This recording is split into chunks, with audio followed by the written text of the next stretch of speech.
मेरे बच्चे जो फ्यूचर में मेरी आईडी खोलेंगे तो कहेंगे क्या चीज थी यार मम्मी भी। अरे नहीं नहीं, ऐसा कुछ नहीं है। जब तुम्हारे बच्चे फ्यूचर में बड़े होंगे, अगर गलती से अगर तुम्हारा आईडी उसको दिख गया ना तो कहेंगे क्या रणनी थी है हमारी मम्मी। तो भला हो मोदी जी का कि टिकटॉक को ही डिलीट करवा दिया, नहीं तो बहन चोद तुम जैसे औरतों का क्या होता वो अभी तक तो वो नंगी होकर के नाच रही होती टिकटॉक मुद्रा सेंटर पे।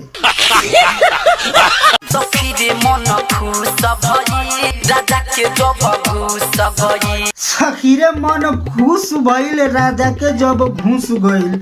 बहन चोद ना जाने है कनी का करे पर लागल बा। बहन चोद उ तो सब केहू जानता कि राजा के जब घुसी त तोरा मने खुश होई। सरवा उ गाय में घुसा देल होई तोरा।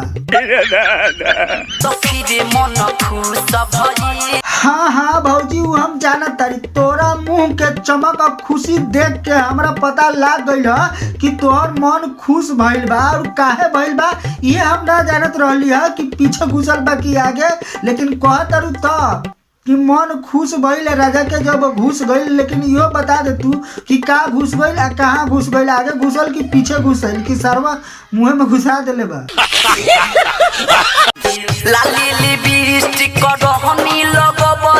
अच्छा तो मुंह में लिपस्टिक लगले रहलू, सरवा मुंह में घुसैले होई। ओहो चूस गइल, हम कहे मुंह में घुसा दिया होगा।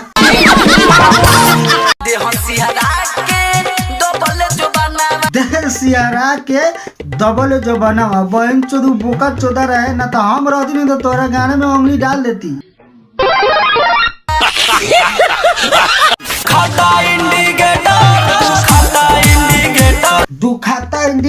दुखाता इंडिकेटर बताओ कहा है दुखाता इंडिकेटर। दुख देले बा पिया पहले रात में भूलिया के हम के तू अपना बात में। दुख देले बारा राजा पहले रात में घुलिया के हमके अपने बात में कहा गाड़ मार लिया का। खाता इंडिकेटर तो ऐसा मुंह बना के कहा गा रहे हो जैसे कोई तुम्हारा गाड़ मार लिया हो। सरवा तुम सिंगर हो, सीना टाइट करके खुश होके गाओ, मजा नहीं आ रहा है का। खाता इंडिकेटर शर्म आ रहा है का। अब तो ऐसा गाना मत गाओ, शर्म नहीं आएगा। बढ़िया गाना गाओ, भजन उजन गाओ। बहन चोद ऐसे क्षेत्र गाना तुमको सुनाई देता है।